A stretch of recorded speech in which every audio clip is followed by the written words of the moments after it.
Muito boa tarde. Hoje é dia 3 de maio e o Trilhas da Democracia recebe o economista, professor titular da Universidade Estadual de Campinas, aposentado, mas ainda atuante, ex-presidente do IPEA, ex-presidente da Fundação Perseu Abramo e presidente do IBGE, Márcio Postman, que acaba de lançar um novo livro pela editora da Unicamp. Ei-lo aí. Novo sujeito coletivo, a governança de populações em 3 tempos do capitalismo no Brasil, que é uma leitura fundamental para quem quer entrar em contato, entre outras coisas, com a história da questão social no Brasil, da passagem da monarquia para a república, ou seja, da abolição da escravidão, 1888, 89, até os dias atuais. Não poderia deixar de ser uma leitura que eu recomendo. Postman, seja muito bem-vindo ao Trilhas da Democracia, é um prazer recebê-lo pela segunda vez aqui. Seja muito bem-vindo. Olha, eu que agradeço o convite e essa oportunidade do diálogo acerca de um tema que me parece muito empolgante, especialmente para entendermos a realidade do Brasil nessa terceira década do século XXI. Temos desafios enormes e o livro é uma contribuição nessa perspectiva e por isso eu lhe agradeço muito essa oportunidade. Postman, você, como eu disse agora há pouco, faz uma divisão, são 3 dos 4 capítulos do livro em que você trabalha com 3 cortes temporais, 3 temporalidades. Né? A primeira, de 1888, 89 até 1929 e 30, que é o Brasil agrário exportador e pós-escravista, que despeja uma multidão populacional sobrante constituída pela massa de escravos que foram deixados ao léu, né? Não foram incorporados a essa nova sociedade republicana, esse novo Estado que se pretendia republicano, que foi a República Velha, né? Na sequência, o período de 1930 até 1990, que entra em cena o Brasil urbano industrial, o Brasil da substituição de importações, por meio de um processo de modernização conservadora, né, onde elementos de progresso se combinam, né, se complementam com elementos do atraso, né, mas que entra em cena um novo sujeito coletivo naquela época, que foi a classe trabalhadora industrial. E o terceiro período, essa é a tua grande contribuição, né, que é essa da passagem da era digital, passagem à era digital, o início de um processo de desindustrialização do Brasil como resultado dessa inserção subordinada do Brasil no processo de globalização neoliberal, que coloca em cena um novo sujeito coletivo, que é uma nova multidão sobrante, sem destino, né? Como que perdida, né? E que vai fazendo com que aquele processo de substituição de importações seja deixado para trás, né? E entre em cena um processo de financiarização conjugado com o retorno ao primarismo exportador. Postman, será que o Brasil, depois desse período, que foi um período virtuoso, ainda que nos marcos da modernização conservadora de 30 e 90, o Brasil se reencontra com aquele passado da República Velha em que eu estou usando os teus termos, né? Em que essa multidão sobrante, essa população sobrante, ela volta à cena, não mais com ex-escravos, mas com uma nova caracterização que não deixa de estar vinculado ao nosso passado escravista. Eu queria que tu falasse um pouco dessa periodização e ato contínuo, do porquê da escolha desse termo, que na verdade é um conceito da multidão sobrante e sem destino. Por favor, Postman. Obrigado aí pela introdução, ela é bastante ampla e nos dá a possibilidade de tratar acerca de diversas possibilidades, né? Mas eu gostaria, então, na verdade, ter como ponto de partida da nossa reflexão, ela fundamentada justamente no entendimento da dinâmica capitalista no Brasil, né? Porque, a nosso modo de ver, é o modo de produção capitalista que produz sociedades diferentes, né? Então, o que eu quero chamar a atenção é que esse período, vamos dizer aí, dos últimos 150 anos, basicamente, ele é marcado pelo nascimento do capitalismo, seu desenvolvimento e, a nosso modo de ver, a regressão que estamos vivendo agora, né, no início do século XXI. E justamente essa dinâmica capitalista, ela vai conformando um tipo de sociedade com características muito distintas, mas que tem, ao longo do período, o que a gente vai aqui chamar atenção como um segmento que é coletivo, né, um sujeito coletivo, e que ele, de certa maneira, ele é encarado através do Estado, através da organização maior das forças, da correlação de forças, como uma governança dessa população no território nacional, né?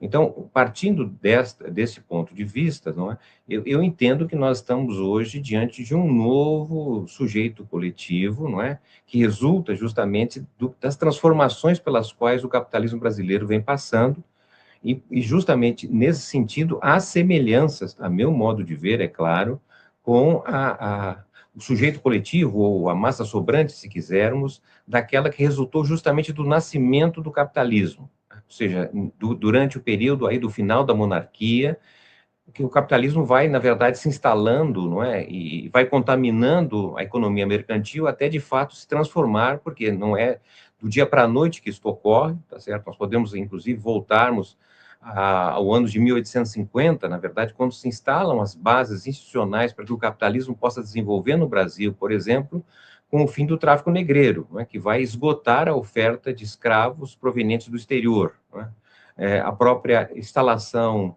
da lei de terras, né, que é o marco da instalação da propriedade privada no Brasil, outro ponto importante para que o capitalismo possa emergir, até mesmo a definição do Código Comercial, né, de 1850, que também estabelece que as regras, as trocas mercantis se darão, então, a partir de contratos e a possibilidade da intervenção do Estado. Então, é uma longa jornada, não é, de transição até, de fato, ao final da monarquia, em 1888, não é, o fim da escravidão e a passagem, então, para uma sociedade de classes, tal como o capitalismo concebe, não é?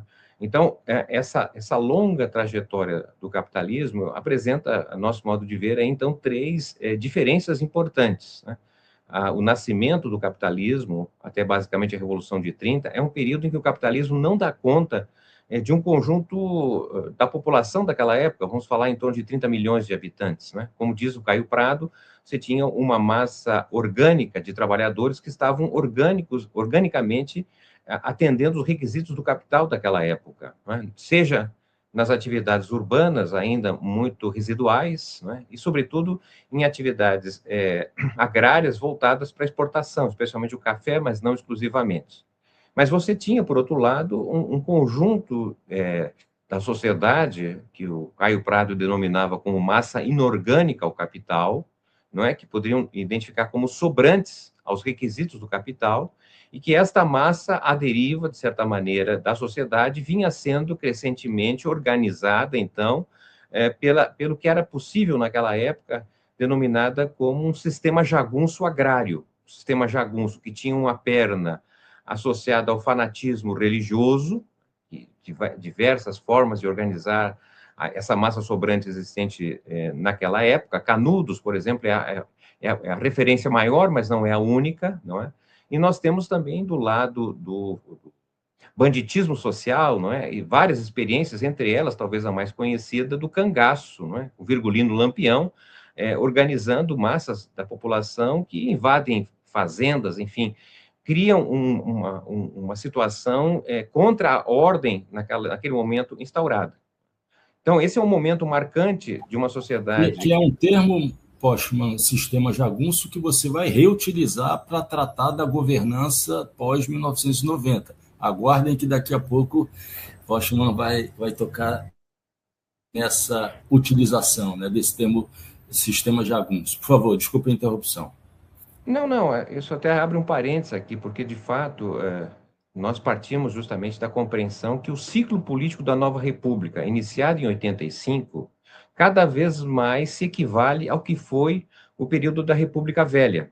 Não é nem o nosso tema aqui, tá certo? Mas se a gente for considerar, não é, praticamente a inexistência de partidos políticos nacionais no Brasil de hoje, equivale ao que foi a República Velha, não é? Se nós analisarmos o enfraquecimento do presidencialismo, do poder executivo que nós estamos vivendo no Brasil de hoje, tá certo? Não é de hoje, mas contemporâneo, ele, de certa maneira, guardado a devida proporção, equivale ao vazio que era o presidencialismo na República Velha, não é? Ao poder do chamado agronegócio no Brasil de hoje, mas também o agronegócio daquela época, do café, do algodão, do cacau, não é?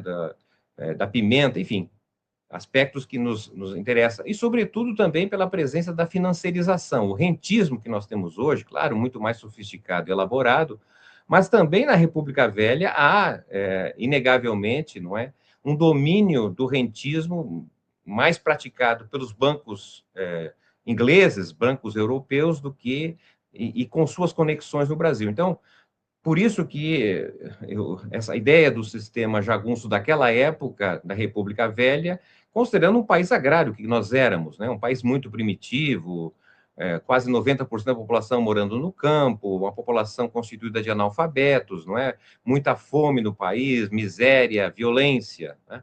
Bom, tudo isso vai, de certa maneira, confragar, não é? Nos movimentos que emergem ali do final da década de 1910, não é? O própria década de 1920, com o modernismo, com o tenentismo, integralismo, enfim, vários movimentos antiliberais, que eram a marca da República Velha, e resulta num movimento que aponta um projeto nacional desenvolvimentista de industrialização, uma nova sociedade urbana, e que aquela massa sobrante, aquele sujeito coletivo que estava ali à margem, digamos, do capitalismo, passa a ser integrado, tá certo, pela ideia da sociedade salarial, né, o salário acompanhado de um emprego que garanta direitos jamais conhecidos, como é o caso, seja das férias, seja da previdência, seja do descanso semanal, salário mínimo, enfim, um conjunto de direitos que vão dar um sentido e uma incorporação àquele sujeito que estava à margem desse capitalismo que, de certa maneira, ganha uma aceleração, uma modernização, embora conservadora, como você bem destacou, um período da democracia relativamente contido, não é? Se a gente analisar, a maior parte é um período autoritário, seja pelo Estado Novo, seja pela ditadura militar, não é? Então, nós temos nessa sociedade urbana industrial, não é, um salto que, de certa maneira, reconstitui a sociedade em novas bases, né? Emerge uma classe operária industrial de grande porte, força da industrialização, não é? Emerge uma classe média assalariada muito importante, resultado da grande empresa privada, da grande empresa estatal, da administração pública, não é? Então, isso vai recompondo, inclusive, a sociedade em novas bases, emerge uma burguesia industrial, não é, que tem um sentido de Brasil.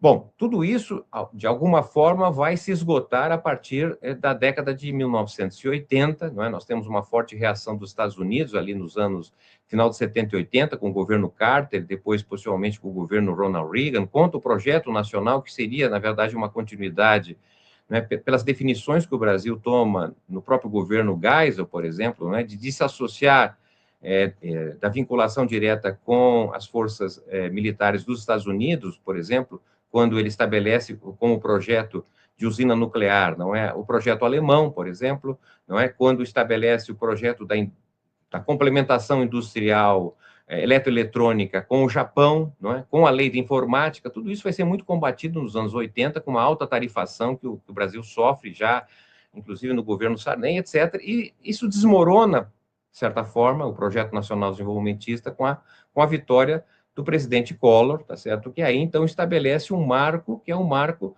da dominância neoliberal, da abertura comercial, produtiva, financeira, tá certo? Do esvaziamento e da regressão da estrutura produtiva brasileira, não é? E uma espécie de especialização da produção e, ao mesmo tempo, uma reprimarização das exportações, não é? Então, essa mudança do capitalismo, né, e os ganhos financeiros, etc., tudo isso vai, na verdade, criar uma nova massa sobrante, que nós estimamos entre 60 a 70 milhões de brasileiros hoje estão nessa circunstância, ou seja, são, desculpe a expressão, óleo queimado para o capitalismo.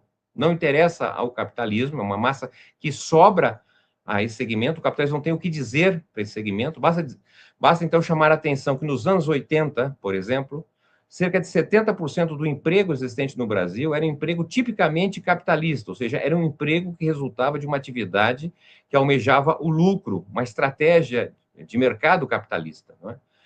Dos dias de hoje, o capitalismo, as atividades tipicamente capitalistas respondem por 49% das ocupações.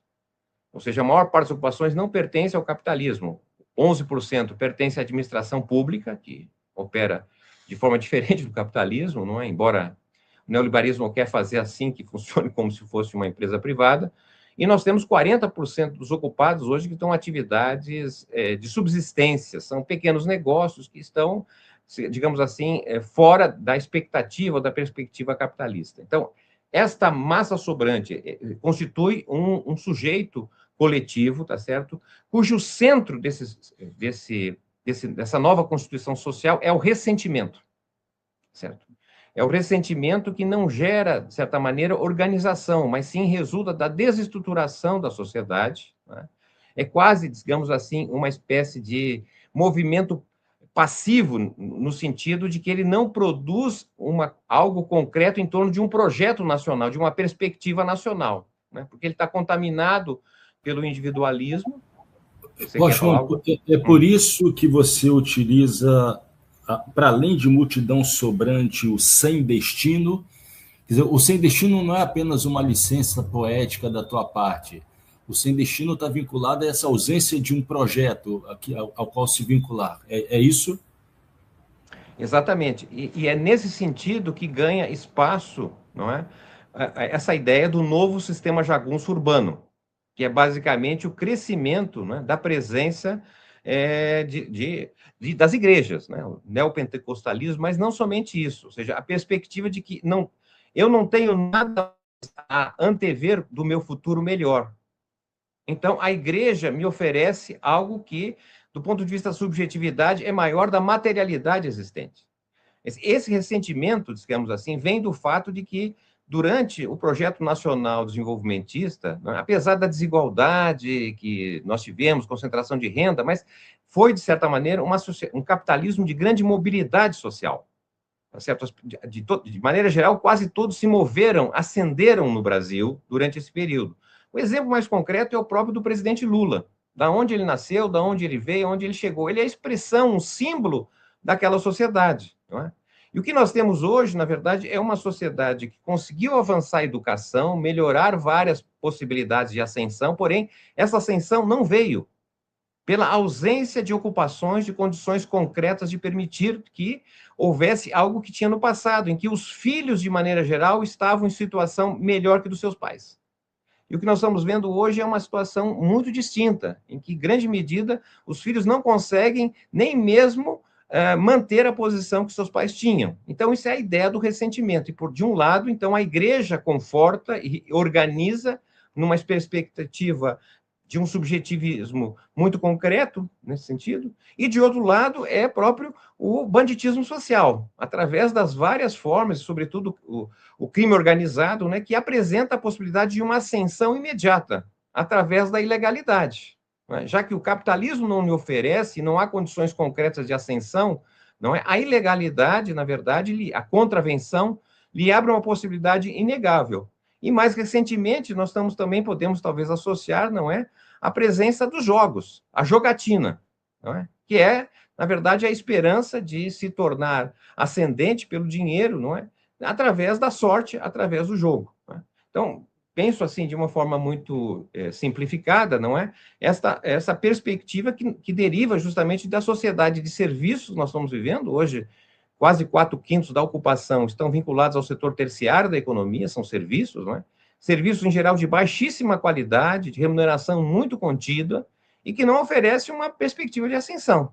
Então, o ressentimento e as suas várias formas de disseminação, sem, de certa maneira, estar acompanhado de alguma perspectiva de transformação, de projeto nacional, nesse sentido que a gente conhece.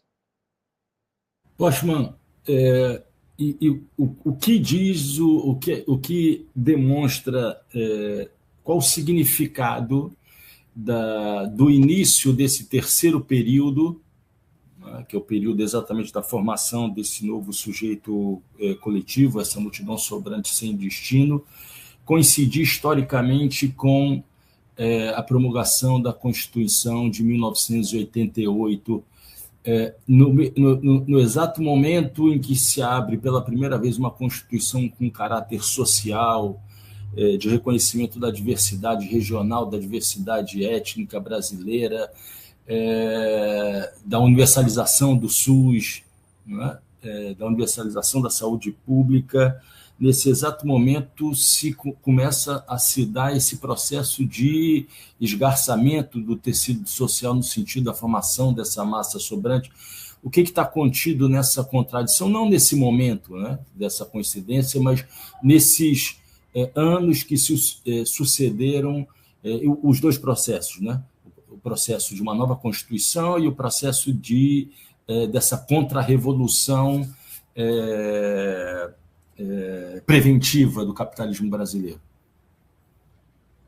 Bom, obrigado. Realmente é importante tomar como referência final dos anos 80, ali, as turbulências que nós tivemos, né, da transição da ditadura para a democracia. O fato interessante é que, na verdade, essa transição para a democracia, ela foi feita pelos derrotados, certo? Porque foi justamente a derrota da campanha das diretas, né, que, de certa maneira, permitiria, por exemplo, que no colégio eleitoral o vitorioso não fosse Tancredo Neves, não fosse as forças democráticas, porque havia a maioria, digamos assim, dos componentes vinculados ao regime militar, né? O que nós assistimos, portanto, foi uma transição pelo alto, uma transição que permitiu o país avançar na democracia como nunca, né? Nós tivemos essas décadas marcantes da experiência democrática, mas que, a meu juízo, é uma democracia mais eleitoral, tá certo? Você segue tendo eleições, não é? Mas as eleições cada vez mais se mostram incapazes de resultar no ato concreto da retórica dos candidatos. Então, isso, a meu modo de ver, está produzindo um descrédito no sistema democrático e abrindo o espaço justamente para intervenções de natureza antidemocrática, não é? Se a gente olhar um pouco a República Velha, ela também foi marcada por uma série de tentativas, não é, de rompimento com aquele sistema de democracia, vamos dizer assim, censitária, né? Porque quem votava eram apenas os ricos, os chamados alfabetizados e tal, então 5% da população. O ciclo da República é um ciclo de participação massiva da população, inegavelmente, nesse sentido, não é? Mas, por outro lado, também as dificuldades de você avançar do ponto de vista concreto e material, não é? De uma expectativa de que teria, sim, uma ascensão social no quadro da sociedade. A Constituição de 88, ela inegavelmente é um marco do ponto de vista de sua intenção programática, né? O problema da Constituição de 88 é que ela, na verdade, precisa de regulamentações, ela precisa de lei, ela não é autoaplicável, tá certo? E o que nós fomos ver a partir, então, de 1988, não é, foi uma correlação de forças, em geral, muito próxima do neoliberalismo, e cuja regulamentação da Constituição foi feita, né, aos trancos e barrancos. A começar pelo fato que a regulamentação da parte econômica foi completamente perdida. Nada ocorreu nesse sentido, né? Nós tivemos reforma bancária, não tivemos reforma agrária, não tivemos as reformas que, de certa maneira, eram aquelas que o documento de 1982, feito, então, ainda pelo PMDB, Esperança e Mudança, né? Um documento importante que afirmava que a passagem para a democracia ela pressuporia um conjunto de reformas e, de certa maneira, se conectando com as reformas de base do início dos anos 60.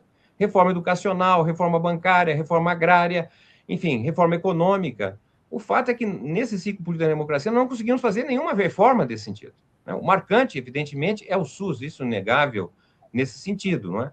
Mas, para além disso, nós temos grande dificuldade de identificar, na verdade, condições que não sejam aquelas, né, em que diferentes governos vão fazer, na verdade, uma política de gestão das emergências, certo? Na ausência de projeto nacional, né, o que predomina é a gestão das emergências, né? E as emergências têm sido enfrentadas. Basta dizer, por exemplo, que em 1985 o Brasil tinha 2,7% de sua população vivendo de transferência de renda. Hoje nós temos mais de 40%. Tá certo? Isso foi um salto inegável, importante, que evita que o Brasil tivesse mais pobres, mais miseráveis, mas, de certa maneira, é um ataque à emergência, não consolida, nesse sentido, um projeto de sociedade superior. Póstumo, acho que você deu a deixa para a gente entrar numa outra questão. A gente vai voltar a falar desse conceito de multidão sobrante sem destino, mas eu acho que você deu a deixa para a gente tratar da nova forma de governança pós-1990. Isso indica que, por um lado, a governança neoliberal ela se dá por essa gestão das emergências. Você acabou de dizer esse salto de 2,7% da população em 1985 para, em 2022, 41,4%, com base nas políticas de transferência orçamentária de renda, mas ainda dentro dos marcos da governança neoliberal, eu acrescentaria penal neoliberal, o processo de encarceramento em massa. Você faz, inclusive, uma distinção, você diz, olha, para os não rebeldes, é a política de transferência de renda. Para os rebeldes, encarceramento em massa, esse crescimento da massa prisional carcerária brasileira de 90 mil em 1985, você trabalha exatamente com os mesmos períodos, para 850 mil em 2023. Isso de uma parte. E de outra parte, esse projeto político de dominação que você chama do sistema jagunço, que é crime organizado, milícias e seitas religiosas, fanatismo religioso, banditismo social. Essa estrutura de governança apresenta algum tipo de brecha que poderia ser explorada no sentido de desfazê-la, para usar uma terminologia gramsciana, existe alguma outra forma, alguma brecha a ser explorada no sentido da construção de uma nova hegemonia que, evidentemente, vai implicar também medidas materiais, né? Ações de caráter material, econômica. Qual é a brecha a ser explorada nessa arquitetura de governança que foi construída no pós-1990? Obrigado também. Uma questão complexa. Bom, eu vou, na verdade, partir, então, do reconhecimento que nós estamos hoje vivendo uma mudança profunda de época histórica, né? Essa época, guardada a devida proporção, é comparável à transição do Brasil agrário escravista para o país capitalista no final do século XIX, é comparável ao que acontece na Revolução de 30, do ponto de vista de sair de um país agrário primitivo para um país urbano industrial. Nós estamos vivendo essa mudança de época, não é, que parte justamente da construção de uma sociedade de serviços hiperconectada na era digital. Isso é uma outra sociedade, certo? O que acontece, a meu modo de ver, é que há um descompasso enorme entre a interpretação ou o diagnóstico dominante, seja à direita, seja à esquerda, para usar essa vinculação. A direita, de um lado, quer voltar à experiência autoritária de 64, achando que a democracia é um fardo impeditivo para o país, não é? De outro lado, a esquerda, vamos dizer assim, eu estou simplificando aqui, tá certo? Não é tão simples assim, mas, enfim, de outro lado, a esquerda, os progressistas, não é? Parte do pressuposto que, repetindo políticas democráticas, políticas públicas que deram certo no passado recente, continuará resultando em algo superior, tá certo? É um pouco a ideia do Einstein, não é? Se você sabe o resultado ao fazer sempre a mesma coisa, se você continuará fazendo, você sabe o resultado. Então, penso que nos falta, não é, nas instituições, partidos políticos, sindicatos, não é, associações de bairro, moradores, ou seja, a sociedade civil organizada, não tem ou não parte de um diagnóstico que estamos vivendo uma mudança de época e, portanto, ela persegue, não é, a necessidade de reproduzir políticas ou experiências do passado. Então, esse é o meu modo de ver, o ponto fulcral necessário para a construção de uma outra maioria que entenda que nós estamos diante da carência de uma nova agenda política, econômica, social e cultural para o país, certo?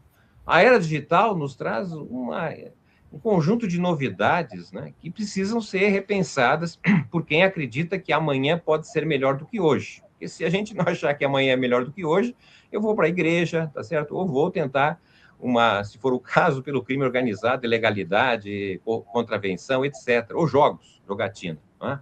Mas, enfim, chama atenção para o fato, o que seria uma nova agenda? Não é? Bom, vamos começar por uma agenda mais simples, a questão do trabalho, certo? O conceito de trabalho que nós temos hoje, que é reproduzido, inclusive, nas academias, tá certo? Que é um problema também que diz respeito à minha origem, à universidade, tá certo? Nós reproduzimos, e os gestores públicos reproduzem, na verdade, o conceito de trabalho que foi muito importante na era industrial. Não é mais hoje importante. Por que eu estou dizendo isso? O conceito de trabalho da era industrial, né, da sociedade urbana industrial, é o reconhecimento de que trabalho somente é aquele realizado fora de casa, num local determinado, específico, ou seja, numa padaria, num banco, no supermercado, numa fábrica. Não é? O trabalho que é feito em casa, o trabalho de cuidados, por exemplo, não é considerado trabalho. Ele não faz parte da contabilidade nacional. Não é? Quem trabalha em casa, não é, como, por exemplo, lavar pratos, arrumar casa, o trabalho doméstico, se quisermos, tá certo? Ele não tem direito algum, praticamente, não tem representação, e dificilmente alguém que porventura tenha trabalhado em casa, lavando o prato durante 30, 40 anos, não vai se aposentar. Todavia, lavar pratos, tá certo? Num outro local, por exemplo, num hotel, num bar, tá certo? Faz toda a diferença, porque lá, embora seja o mesmo trabalho, lavar pratos, mas lá você pode ter, em tese, direito a um sindicato, tá certo? A um salário mínimo e poderá se aposentar. Então, veja, o conceito de trabalho que nós temos hoje está inadequado, porque não é pela perspectiva da internet, da era digital. Eu mesmo estou trabalhando aqui na minha casa, você na sua, possivelmente. Ou seja, o trabalho remoto abriu outro campo de trabalho. Né? Quantos hoje no Brasil... Esse dado não é do IBGE, tá certo? É uma estimativa que no Brasil hoje tem cerca de 22 milhões de brasileiros vivendo das redes sociais monetizadas. E para uma parcela enorme desses que estão vivendo de alguma renda que vem da internet, eles nem consideram como sendo trabalho. Às vezes é um entretenimento. Às vezes o pesquisador vai lá e pergunta se ele trabalha. Diz, não, ele entende aquilo ali como entretenimento, diz que não é trabalho. Pergunta, então você trabalha? Não, não trabalha. Então ele passa a ser inativo na contabilidade tradicional.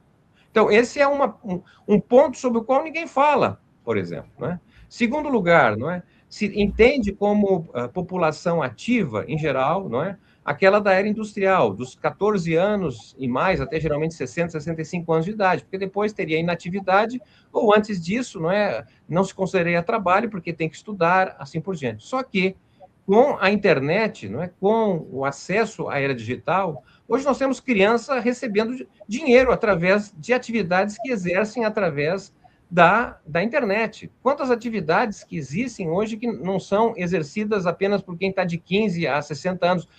Muitos chamados inativos ocupam-se das redes sociais, buscam algum ganho, né? Através do comércio, de vendas, narrador de jogos, enfim, nós temos uma imensidade de um outro mundo que está em curso. Né?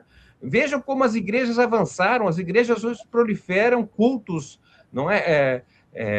exposições, manifestações através da internet.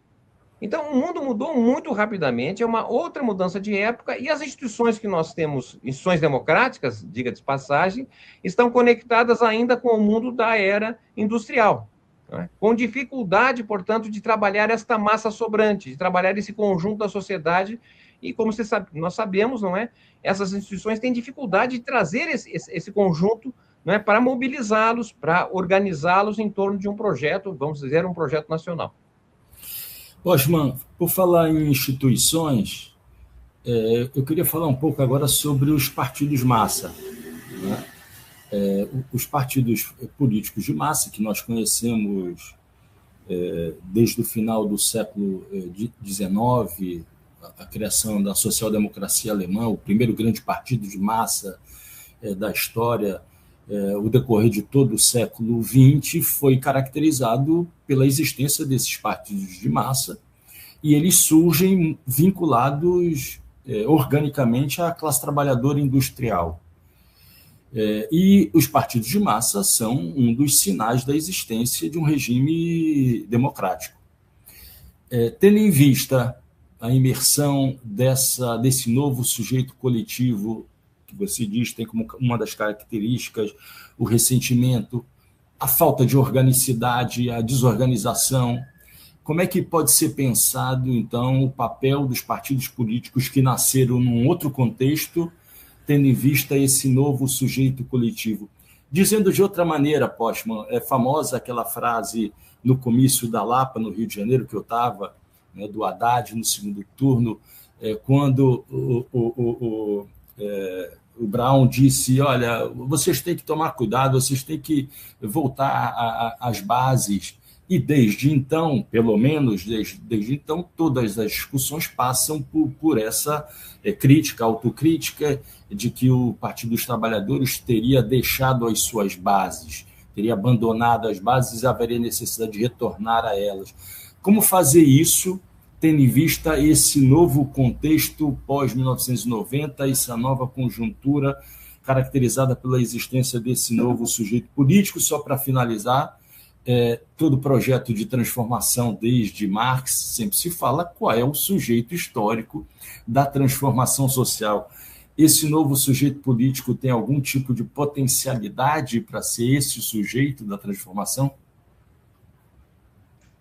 Bom, é uma incógnita. Eu começaria, na verdade, ressaltando que as instituições que nós temos hoje, que tiveram um papel inegável, organizacional, na defesa da democracia representativa, não é? Que são os partidos, sindicatos, associações de bairro, moradores, a associação de estudantis, entre outras, não é? Elas são produtos da era industrial, tá certo? Foi na era industrial que se constituiu a possibilidade de ter um modo de produção capitalista, de fato, e um modo de produção comunista, socialista, se quisermos. Eu tenho dúvidas, na verdade, se nesta sociedade de serviços da era digital, essas instituições são suficientes ou são cabíveis. Não é? Até mesmo do ponto de vista do que nós hoje defendemos, não é? Uma democracia representativa, ou seja, a gente parte do pressuposto que numa sociedade de massa, como nós somos em outros países, você precisa de representantes que são renovados ou são definidos de 4 em 4 anos. Ou seja, isso é produto, tá certo, de uma sociedade que se constituiu a partir da perspectiva industrial e que não era possível reunir todo mundo para tomar decisões, né? Como foi, digamos assim, a perspectiva que se abriu na antiga Grécia, né? Agora, eu pergunto, será que nós não estamos hoje em conexão, não é? Em conexão suficiente para fazer uma espécie de aposentadoria do sistema político tradicional? Será que nós não podemos, tá certo, preparar a sociedade para tomar decisões, não é? Quando são processos de decisões a partir da conexão pela internet? Será que nós precisamos de partidos na mesma condição que foi do passado? É dúvida, tá certo? Que, a meu modo de ver, merece pelo menos uma reflexão. Por que é necessário aguardar 4 anos para mudar o parlamentar, quando é evidente, ou mesmo, se quisermos, tá certo, o poder judicial? O parlamento, a ideia de Montesquieu, não é, dos 3 poderes, tá certo? Eles têm uma estabilidade que foi resultado desta chamada democracia representativa. Mas na era digital, da digitalização, tá certo? Das decisões que são possíveis tomar em massa, eu sei que eu estou falando isso numa sociedade, infelizmente, em que prevalece, não é, o iletramento digital, tá certo? Então, nós estamos sendo conduzidos, tá certo, por grandes corporações transnacionais, ou seja, o Brasil cada vez tem menos soberania de dados, né? Qualquer grande empresa de dados fora do Brasil, né, tem mais informações que o próprio IBGE, que o presidente da República, quem quer que seja, tá certo? Então, a ideia da soberania, ela vem, na verdade, complementar, não é, essa perspectiva que a forma com que hoje nós operamos o sistema democrático, não é, ele, de certa maneira, mostra sinais de disfuncionalidade para a sociedade, seja do ponto de vista dos esquemas de representação que nós temos no Brasil, de vereador, deputado estadual, federal, senador. Né? Isso é muito próprio de uma sociedade que ficou para trás. O que seria, que experiências o Brasil poderia vir a ter, tá certo? Dialogando com as novidades que nós estamos vivendo. Né? Então, para mim, certamente, algo que nós precisamos refletir muito mais do ponto de vista teórico, abstrato. Eu sei que, no concreto, tá certo? No concreto, nós temos uma realidade muito mais complicada, tá certo? Inclusive neste ano eleitoral, mas aqui nós estamos trabalhando do ponto de vista da abstração e de uma reflexão, tá certo? Que dialoga com o passado, mas também ela precisa oferecer, a nosso modo de ver, uma espécie de utopia organizacional da sociedade, porque a experiência que nós temos hoje me parece cada vez mais insuficiente para gerar uma coesão, tá certo? Um rumo que não seja sempre a repetição do passado, mas isso eu acho que não é possível, né, imaginar que o Brasil possa ter como futuro um longo passado. Mas o que será o novo? O que será o moderno, tá certo? Isso é algo que todos precisam colaborar, o papel das universidades é inegável nesse sentido, tá certo? Os partidos precisariam ter uma base teórica de produção sobre o que é o Brasil nos dias de hoje, isso é uma atualização absolutamente necessária. Postman, você já deve ter sido direcionado a você algumas vezes essa pergunta, essa referência que eu vou fazer agora, que é o livro do Éder Sader, Quando Novos Personagens Entram em Cena, que foi um estudo que marcou uma época e que era uma espécie de relato sobre as bases sociais do projeto petista, né? Do projeto petista de construção de uma nova sociedade, sobre que bases sociais surge esse projeto do PT. E esses novos personagens não eram aqueles personagens que, apontados por Marx, né, e pelo marxismo tradicional, que se situavam única e exclusivamente no chão da fábrica, ou então em algumas situações no campo, né, nas revoluções ocorridas nos países ainda não plenamente desenvolvidos em termos capitalistas. Então, o Éder Sader mostra como as associações de moradores, né, os clubes de mães, tinham um papel importante, né? As comunidades eclesiais de base, evidentemente, elas tinham um papel muito importante junto com setores da classe operária do ABC paulista. Né? Então, esse teu livro, ele, na verdade, aponta numa direção de que os novos personagens descritos pelo Éder Sader, eles já ficaram para trás, no sentido histórico, já foram ultrapassados historicamente, ainda são residuais em relação ao que essa massa da população que você caracteriza como um novo sujeito coletivo? Olha, eu vou tentar responder as questões cada vez mais complexas que está me formulando, partindo de uma frase lapidar que o presidente Getúlio Vargas teria no seu discurso do 1º de maio do ano de 1954, alguns meses antes do seu suicídio, né? Em que ele dizia, então, para os trabalhadores lá reunidos, que os trabalhadores, não é, estariam no poder, segundo ele, no seu governo, mas que amanhã eles próprios seriam poder. Né? Ou seja, uma frase em perspectiva, né? Olhando justamente as transformações que o Brasil viveria pela industrialização, pela formação de uma classe trabalhadora com base operária industrial, etc. O presidente Lula, a meu modo de ver, é a expressão concreta dessa frase, certo? É inegável e é difícil encontrar em outro país, tá certo, uma liderança operária que tenha sido eleito 3 vezes, né, pelo voto popular. Né? Então, ele é a expressão de uma sociedade que, a meu modo de ver, foi ficando para trás, não é? Guardada a devida proporção, não é? Ele também pode, a meu modo de ver, não é, se equivaler ao que foi o próprio presidente Getúlio Vargas, que era um homem do agrarismo, um fazendeiro, não é? E que, de certa maneira, foi o grande protagonista da transformação, da liderança de uma sociedade agrária muito primitiva numa sociedade urbana, industrial e moderna. Né?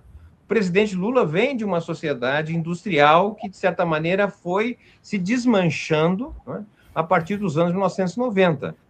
Então, ele é, de certa maneira, uma expressão deste novo que se espera constituir no Brasil. Agora, o livro do Éder Sader, não é um livro marcante, fundamental, não é, para entender justamente o que fora o Brasil, digamos, no auge da sociedade industrial. Né? Então, ali ele vai mostrar justamente, né, que havia um sujeito coletivo, não é, em busca da transformação do Brasil. E por isso teria, na verdade, laços organizacionais, não é, em várias frentes, como você definiu, seja do ponto de vista da igreja, seja do ponto de vista do próprio movimento estudantil, do movimento operário, sindical, dos intelectuais, dos próprios partidos que se constituíram. Então, na verdade, é uma expressão, tá certo, do auge da sociedade industrial e, portanto, é um segmento que se alia à ideia da transformação daquela sociedade em perspectiva democrática. Ora, decorridos aí mais de 4 décadas, não é? O que nós temos hoje, na verdade, é uma massa que é sobrante, ela é, na verdade, o inverso, para ser mais preciso, vamos dizer assim, em relação à perspectiva do Éder Sader. Né? O que nós estamos oferecendo aqui rompe com a ideia de uma massa que se organiza, que tem identidade, cultura, uma visão de protagonismo futuro.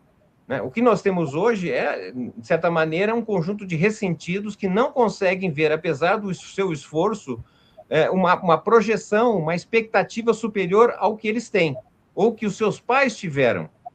Então, de certa maneira, uma agregação, não é, que de forma muito fragmentada e heterogênea, de visões de mundo, do ponto de vista da individualidade que o neoliberalismo produz, não é? Porque também esse sujeito coletivo é produto do neoliberalismo. Não é? Ele resulta dessa destruição da sociedade industrial e que, sem perspectiva, não é, a aposta vai circunstanciando. Você, lá nos anos 50, 60 e 70, encontrava, por hipóteses, um trabalhador, não é, em situação de rua, um vendedor ambulante, aí pergunta, mas por que você está nessa condição? Ele diz, é que, na verdade, eu não estudei, eu não me esforcei suficientemente, então eu estou aqui sobrevivendo, mas o meu filho está estudando, ele vai ser um cidadão, ele vai ter um emprego, com carteira assinada, tá certo? Havia, na verdade, esta introjeção do ponto de vista de uma visão de futuro superior. Eu tenho dúvidas se ela existe nos dias de hoje, mesmo para aqueles que têm maior acesso educacional. Então, você vai vendo, quando você olha a juventude brasileira, não é? O segmento pré-juvenil, os adolescentes, o próprio IBGE divulgou uma pesquisa muito importante, pense, que é uma pesquisa feita com estudantes de 13 a 17 anos, né, que revela uma parte crescente desses jovens, por exemplo, que não vê sentido na vida, tá certo? Que se automutilam, que estão submetidos, infelizmente, ao que as redes sociais oferecem, não é? Como competição, como ilusão de mundo, não é? Ou, se nós quisermos tomar a ideia da juventude brasileira, não é? Nós temos a cada 2 jovens que ingressam no ensino superior, um jovem abandona, tá certo? Então, são sinais, na verdade, de algo mais grave que está em evolução na sociedade. Isso é passivo, isso não resulta em algo organizado em instituições como foi a perspectiva do Éder Sader. Pelo contrário, tá certo? Essa massa que está sobrante aos requisitos do capital, mas também está sujeita, tá certo, à existência de outras formas que podem levar ela a alguma compensação, de fato religioso, de fato do crime. Mas eu acho que a democracia pode, sim, oferecer um outro horizonte, não é? Mas ela precisa ter uma agenda diferente daquela que apresenta nos dias de hoje. É meu modo de ver. Postman, faltam 10 minutos para a gente terminar o programa. Prometo que não vou fazer mais perguntas complexas. Não, seu papel. Mas uma coisa que você deixa claro no livro, né? Você explicita isso, né? Você não faz referência a governos, né? Você está tratando de períodos históricos, contextos históricos, temporalidades, mas não foi a tua intenção fazer o trabalho de governo a governo, né? Porque isso ultrapassaria até mesmo essas divisões de governos, né? Que são microconjunturas. Mas eu queria falar agora, nesse tempo que nos resta, sobre governos, mais especificamente sobre as eleições de 2026. Né?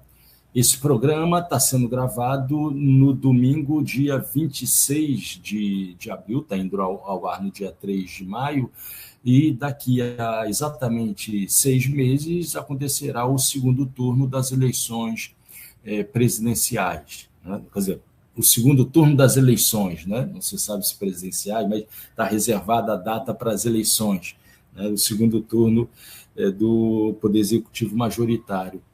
Postman, essa massa sobrante, essa multidão sobrante sem destino, ela tende a algum espectro político, ela tende a se situar à esquerda, à direita, à extrema-direita, no centro. Existe você conseguiu captar essas possíveis relações entre essa massa sobrante e orientações políticas particulares?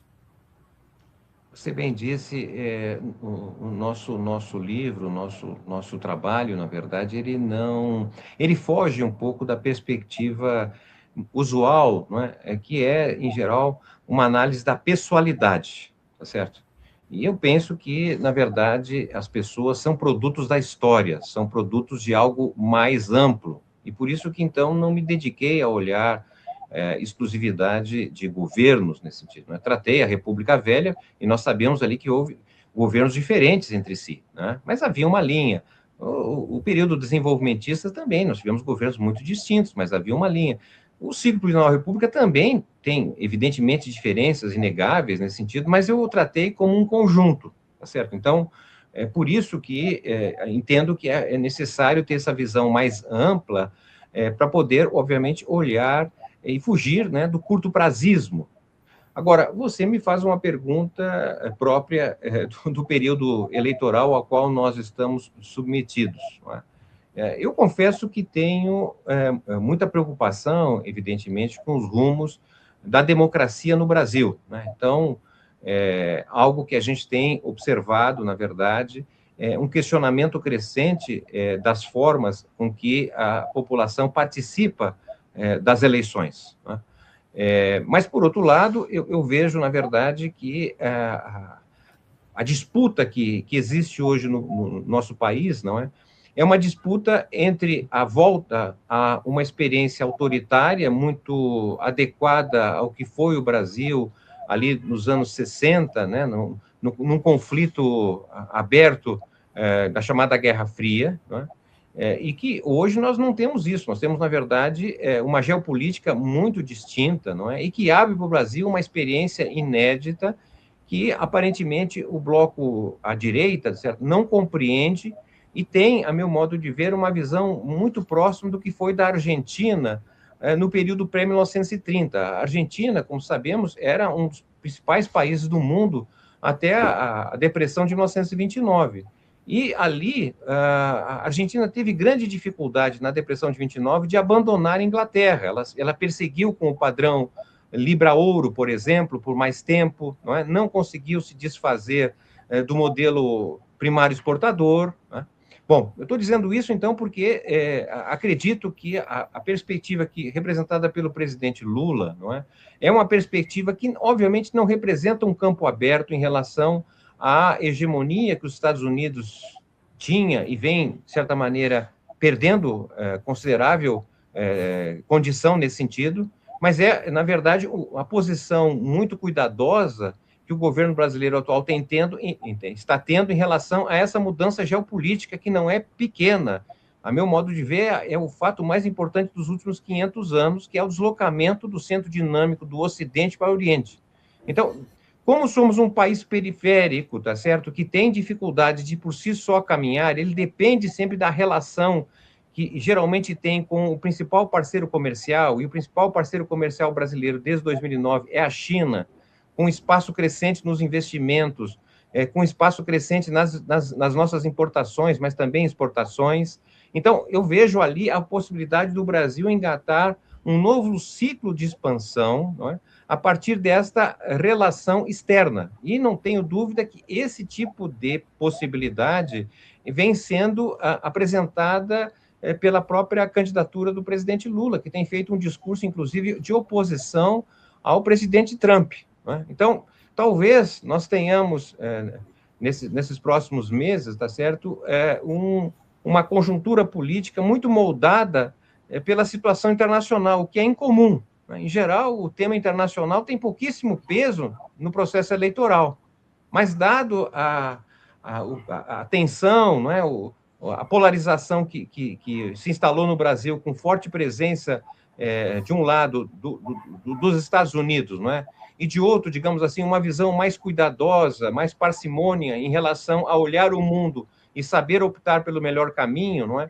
Me parece que talvez essa perspectiva possa nos ajudar a nos apoiar mais nesta massa que sobra hoje, oferecendo a ela uma outra perspectiva que não seja somente a de reprodução de um bem-estar muito limitado pelas políticas públicas atuais.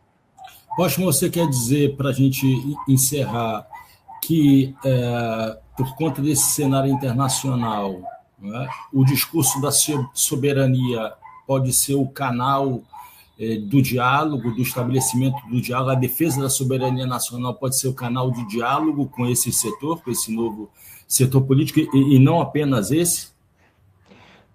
Olha, eu não sou um bom conselheiro político, tá certo? Estou aqui tentando interpretar, tem gente muito mais competente, é claro, mas me parece que esse tema poderá vir a ser um divisor de águas, tá certo?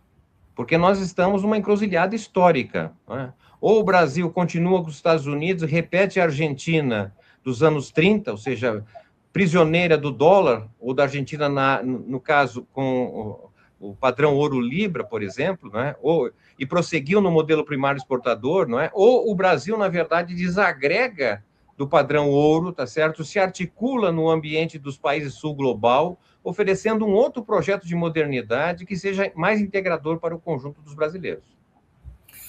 Muito bem. Acabei de entrevistar o economista, professor do Instituto de Economia da Universidade Estadual de Campinas, ex-presidente do IPEA, da Fundação Perseu Abramo e agora presidente do IBGE, que acaba de lançar o livro, ele aí de novo, Novo Sujeito Político, pela editora da Unicamp, a governança de populações em 3 tempos do capitalismo no Brasil, uma leitura instigante e bastante polêmica, tendo em vista os referenciais que ainda permeiam, né, a discussão sobre o sujeito social e político no Brasil e no mundo. Postman, muito obrigado pela tua disponibilidade para esse diálogo. Boa sorte com o livro, evidentemente. E o Trilhas da Democracia fica por aqui, volta na próxima semana, sempre aos sábados às 17 horas e aos domingos às 15 horas. Até lá, um grande abraço e boa continuidade de domingo. Obrigado, um abraço.